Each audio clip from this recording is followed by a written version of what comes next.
Okay, welcome back. Did you enjoy lunch? Did you get something to eat? Fantastic. More importantly, did you think about your favourite genres? The favourite types of movies that you like? And I bet you, once you started thinking about your genres, the story began to take shape. You began to think about a cool opening and a middle and an ending.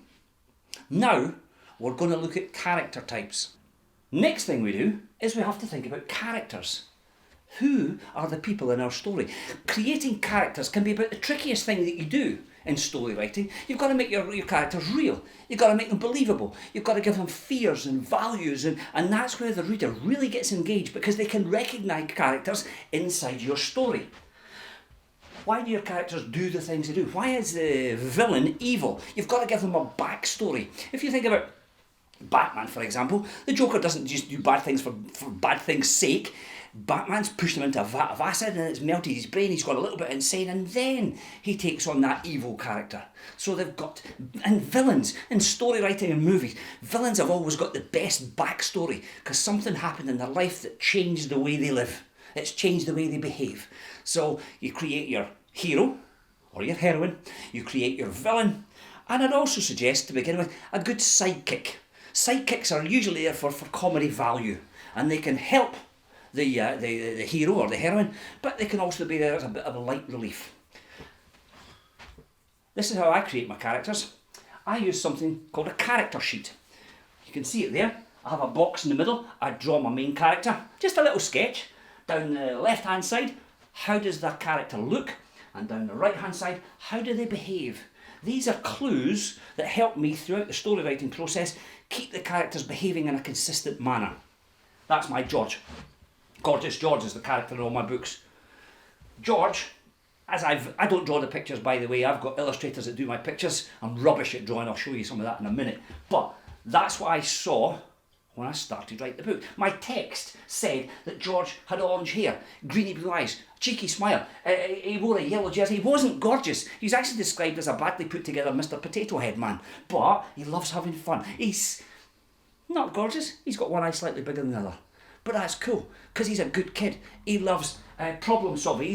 He's mischievous. He loves adventures. He's a little bit shy. He's quite quiet. He's intelligent. He's got a good sense of humour. So that all comes out in the way he behaves throughout the story. My villain in the first book is a guy called Warty Wart. Now Warty Wart has jet black hair, scowls all the time, he's got a wart on his bottom, he's got a big tummy, he's got skinny legs. We kind of see that from the picture, but I've got to describe it to my readers so they can visualise it inside their heads. Mr. Wart, actually, backstory, he was abandoned as a child. Nobody loved him. He was brought up in a horrible atmosphere. He started torturing insects. He would pull the legs off spiders and the wings off flies. And as he grew older, he became greedy and selfish, and he wanted more and more money and more power. He wanted to control other people's lives. Completely different character type from George. Now, my third character was Grandpa Jock. Grandpa Jock's there for a little bit of light relief. He has got ginger hair and a bushy moustache, he's bald on top, and he wears a kilt and he's got knobbly knees, but throughout the story, we realise that Grandpa Jock is unpredictable. Nobody knows what he's going to do next. He's completely crazy. He's irresponsible. Actually, if you want to get really smart and really technical about it, your story can have up to 7 different character types. You would start off with the helper, who would provide the hero or the heroine with tools. In the Batman stories, Batman's the hero, you would have Alfred, who provides the tools and the knowledge to help him solve his problems. You might have this sought-for person. I don't like to use the word victim. Sadly, it's usually a girl, and we've got to change that. We've got to have girls being the super strong heroes to save the world, and we've got to make boys a little bit more in need of support. In the Batman stories, it's usually Vicky Vale who requires getting rescued. We'd also have a character called the Dispatcher. Now, the Dispatcher is the one that sends our hero or our heroine off on their quest. In the Batman stories, dead easy, it's Commissioner Gordon. He puts up the great big bat signal, Batman goes to find out what's the problem so he can go off on his mission. And the last one is known as the false hero. Now, the false hero kind of sits on the fence. We don't really know if they're good or if they're bad. They flip from side to side. In Batman, the false hero is generally Catwoman. She can be good, she does love Batman, but if she sees a great big pile of diamonds, she'll go and steal it. So, flip from side to side. If we want to take Harry Potter, it's quite easy to go through those character types with Harry Potter. Harry is obviously the hero. The sidekicks would be both Hermione and Ron. The villain is very much Lord Voldemort. The helper would be Dumbledore. He provides the tools and the knowledge to help solve Harry's problems. You can really get deeper into the character types in any single movie you watch. The false hero in Harry Potter, the false hero is actually Professor Snape. As we're watching the films or reading the books, we never quite know which side of the fence Snape sits on until the very end, and then the resolution's there. So, you start off with your story types, you then begin to expand your characters and develop the way they look and the way they behave. Now, I told you, I'm not good at drawing. That's the first sketch that I did in my notebook when I started writing the George stories. That helped me visualise. Having a little drawing, no matter how good you are, helps you visualise the characters in your head as you begin to write the story, as your imagination begins to take the story from start to middle to end. Use a little sketch for each one of your character types. Okay, we've got our plot, we've designed some characters, we now need to think about the first line. As I said before, please, please, please do not ever, ever start your story with one day. Once upon a time is okay for fairy tales. Once upon a time there was a very limp way to start your story. You've got to come up with something exciting. You've got to hook the reader and drag them into the story. Poor teachers have to read stuff like, Amy and her best friend Rachel were walking to school. Who cares? There is nothing there that's going to drag the reader into the tale. Next one. It was a bright, hot, summery day. So what? Again, there's nothing there exciting to make the reader sit up and go, wow, what's going on? And then the favourite, and these are taken from teachers' websites. So one day, Jack was on his way to the shops. So what? I don't even care about Jack. I want to know what's going on. Now, I've been to 2,000 schools and libraries and book festivals all around the world, and I get to see some fantastic examples of stories written by young people. I want to share a few. This one here is a girl in primary 4. Her first line was, the explosion ripped through the submarine. And I'm reading it going, wow, the explosion ripped through this. Just that word, rip. I'm going, an explosion in a submarine. Was it a bomb? Was it sabotage? Maybe it's a shark with giant teeth. I don't know, but I want to keep reading. I want to find out what's going on. Next one was a boy in primary 6.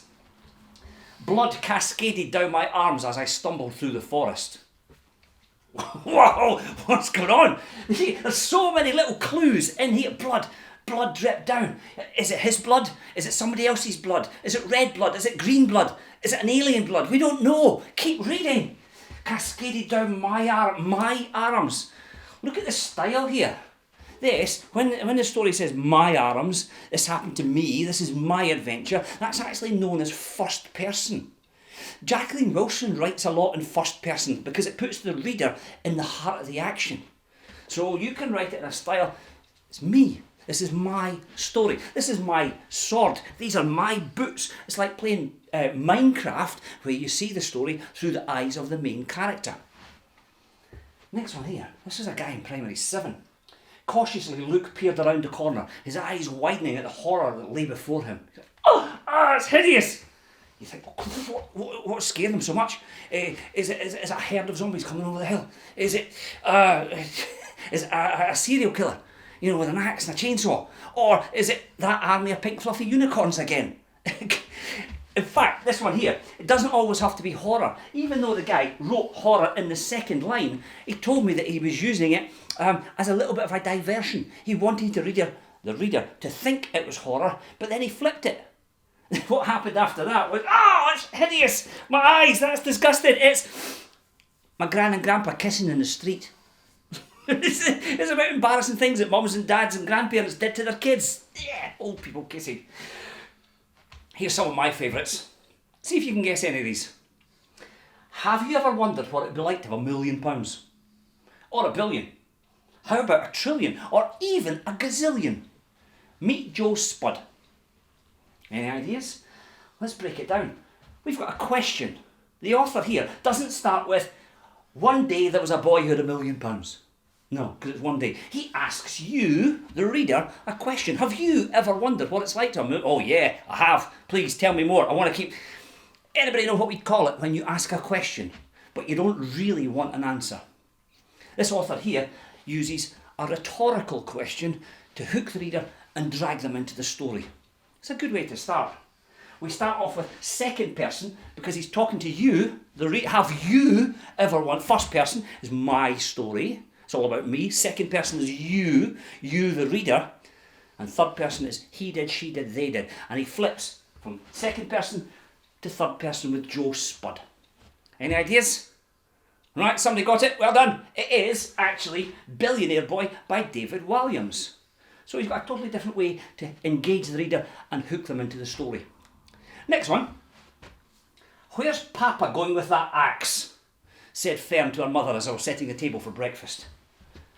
Complete opposites. We've got a lovely country kitchen scene, and then the flip side, the dark side, we've got our dad with an axe. Ugh, got an axe. I'm going to chop up that little pig. Ugh. So we've got complete opposites going on here. Starts with a question again, but it's not rhetorical. It's actually dialogue. Fern speaking. Country kitchen, cornflakes, milk, salt, pepper on the table, and you can flip it all the way around. This book's probably, I love that. It's probably the best starter line in a children's book that I've read. It's actually Charlotte's Web. Anybody know the author for Charlotte's Web? Any ideas? 2 letters and a colour, like JK Purple, but it's not JK, and it's not purple. Somebody said it. Well done. E.B. White. E.B. White wrote Charlotte's Web. Now, that's why you need to remember the name of the author. Because if you love a particular book, say you like Billionaire Boy by David Walliams, go and read another one in the series. Go and read Rat Burger. Go and read Mr. Stinker, The Boy in the Dress. E.B. White, the guy who wrote Charlotte's Web, also wrote another book called Stuart Little. Yeah. Some of you have seen the movie. It's cracking. So if you like a particular style, go and seek out more stories by the same author. Right, next one. They were going to get me. I saw them the moment I turned the corner. They were halfway down, waiting near the bus stop. Melanie, Sarah and Kim. Kim, the worst one of all. Pretty good opening. There's a little bit of a hook there, a little bit of drama. Sounds like this person's going to get bullied. Sounds like these 3 girls are going to be picking on the individual. Now look at the style this author's used. They were going to get me. I saw them the moment I turned the corner. Do you remember what we called it when the story's about me? My story? That's right, first person. This author uses first person a lot to drag the reader into the story. This book is Bad Girls by Jacqueline Wilson. I'm sure some of you have read it. The next thing that happens here is she gets picked on by the girls, they chase her, she gets knocked down by a bus. So we're creating layer upon layer of problems to give us that mountain to climb. Next one. Long ago, on the wild and windy Isle of Bert, a smallish Viking with a longish name stood up to his ankles in snow. Hiccup Horrendous Haddock III, the hope and heir of the tribe of the Hairy Hooligans, had been feeling ever so slightly sick since he woke up that morning. Cracking. I love it. Break it down into so many little chunks. First of all, the structure. We've got alliterations. Wild and windy. And we've got the boy's name. Hiccup Horrendous Haddock, hope and heir of the Hairy Hooligan. And do you remember we had opposites? I spoke about the contrasting, different stuff. In fact, I should have mentioned to you, if you remember Charlotte's Web, we had real contrast there between the country kitchen and Dad with an axe. Here, we've got a smallish Viking with a longish name. Opposites, contrast put in there. And he's not really a hairy hooligan. You can imagine these Vikings with axes. Oh, rampage, rampage! And he's like, no, I can't go rampaging today. I'm feeling slightly sick. So we've got complete opposites. 3 examples of alliteration. Slightly sick ever since. And we've got 2 examples of contrast in the very first paragraph of the book. So much going on there, you sit up and go, wow. Now, anybody know the name of the author? I'm pretty sure you know the book, but the lady's name is alliteration. She's an alliterative author, and there's lots of alliterative authors. No, who said Kim Kardashian? Let's be serious. Of course, the book is How to Train Your Dragon by the current children's laureate, Cressida Cowell. Now we're getting a little bit older. Next one's pretty cool. I love this. When the doorbell rings at 3 in the morning, it's never good news. There you think, wow, who comes to the door at 3 in the morning? The milkman? Your big brother coming in from a night out? The police? Hang on, if it's the police, then somebody's in trouble. Has somebody been hurt? Has somebody been arrested? We don't know. This one here was turned into a movie in 2007. Unfortunately, the movie flopped because the book was so good. It was putting images inside the reader's head. The movie was somebody else's vision, and it wasn't the same. They actually spent £40 million making this movie, and it only brought in 23 million back at the box office, even though it had big stars like Ewan McGregor and the guy that plays Hagrid, Robbie Coltrane. The book is called Stormbreaker, as part of the Alex Rider series by Anthony Horowitz. The books were so much loved that when the movie was made, he'd written 5, and they wanted this to be the new James Bond, mini young James Bond series. He didn't stop writing. The movie flopped, but he didn't stop writing. There's now 11 books in the Alex Rider series. They're absolutely fantastic. If you get a chance, go and read them. Last one. The end of the world started when a Pegasus landed on the hood of my car. So much going on there in one sentence. Remember at the start we spoke about genres. Look at that sentence. How many different genres can we squeeze out of that one sentence? It's the end of the world. So, is it disaster? Is it an action story? Is it an adventure story? Pegasus. Pegasus is a Greek mythological creature. A horse with wings. A flying horse. So, maybe it's a mythological story. We think about the time zone it's set. Is it set in ancient Greece? No. It landed on the hood of his car. So we've got a Greek mythological story in a modern day setting. And I'll even add another genre, comedy. Flying horse, top of the car. So we've got so much happening. It's also written in first person because it's my car. Lots going on. Rick Riordan, another alliterative author's name, and The Last Olympian, Percy Jackson stories. Check them out. Actually, there are 5 books in the Percy Jackson series. We've had 2 stories. Percy Jackson and the Lightning Thief, Percy Jackson and the Sea of Monsters, and this is book number 5. Now, once you start writing, you've got to think about the words that you use. You've got to come up with strong, suggestive descriptions. You've got to paint pictures with your words and make the reader visualise the story inside their head. I was once sent a story by a boy in primary 7, and it was a fine story, it was okay, but I thought his language could have been better. He wanted to do a dragon-type story, like Hiccup Horrendous. He wrote, "The dragon was big. I mean, it was really big," said John. "Its teeth were sharp and there were lots of bones lying around the cave. John then went over to the cauldron and he tasted the brew. 'And this won't be strong enough,' he said." Have a look at that paragraph. He actually uses really dull words. For a start, big. Big. That's not exciting. You guys will come up with hundreds of examples of better words than big. Huge, colossal, gargantuan, massive, mammoth. Keep going. There's loads. Use a thesaurus. If you use it on your desktop, on your laptop, or go and get an actual thesaurus from the school and look at all the different words you can create using better language. And look at this. The dragon was big. I mean, it was really big, said John. Said's another one. He uses big twice. And it's boring, change it, said John. Said is actually used for dialogue. Said just means the character's opening his mouth and going blah, blah, blah. I want to know how the character's feeling. You could change said to help the reader understand how the character's feeling at that particular moment. What if he's a little bit angry? "The dragon was huge!" shouted John. Yelled John, screamed John. Maybe he's starting to get a little bit nervous. The dragon's huge! The dragon's huge! Cried John, or wept John, or sobbed John. The dragon's huge, whispered John. It's maybe still next door. All these words change the way the character feels. They change the way that you show the character, the reader, how the character feels. You can come up with so many different examples. Panted, laughed, giggled, whimpered, wailed. It puts emphasis on the character's emotional state at that particular time. Let's have a look at how he changed it. I wrote back to the kid and I said, you've got to make it better. Can you change the paragraph to give us a more exciting feel to it?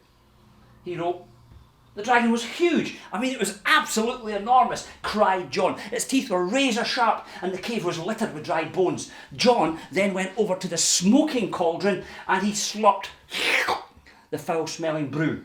And this needs more chili powder and dynamite, he screamed. Sounds a lot better. I even love the fact that slurp, you can actually hear it there. Using words like that helps the reader visualise inside their head. Now, when you start your story, think about those three things. Think, what is the plot? Who are the characters? Where and when is your setting? Your place and your time zone. Make your stories descriptive. Use the best language possible. Use a thesaurus to help you with that language. Make them creative. Use your imaginations. Don't just tell an everyday story. Make the story blow out of your head. Make the stories thought-provoking. Plant little ideas inside the reader's heads that make them ask questions. Rhetorical questions work really well. Make your heroes vulnerable. Think about Little Hiccup. Think about Harry Potter. Think about the characters are usually small and weak and weedy, but they grow in stature and personality and character throughout the tale. Make your villains nasty, make them big and bad, and give your hero or your heroine a mountain to climb in order to take over the villain. Paint pictures with words is about using descriptions that help the reader visualise. Now, before you start, remember your genre. Choose the type of story that you love. Plot first, then next finally. Don't just rush into the story, actually plan it out properly. Get to know who your characters are before you start writing. Use the first line as a hook to drag the reader into the tale. And finally, use the best language possible. Once you get this into your tale, yes! Success! Right, thank you very much for listening to me. What I'd love you to do now is go away and start writing brilliant stories. You've got the imagination, you've got the creativity, and I've given you the skills to go off and write the best stories you've ever written. Thank you very much for listening. My name's been Stuart Reid.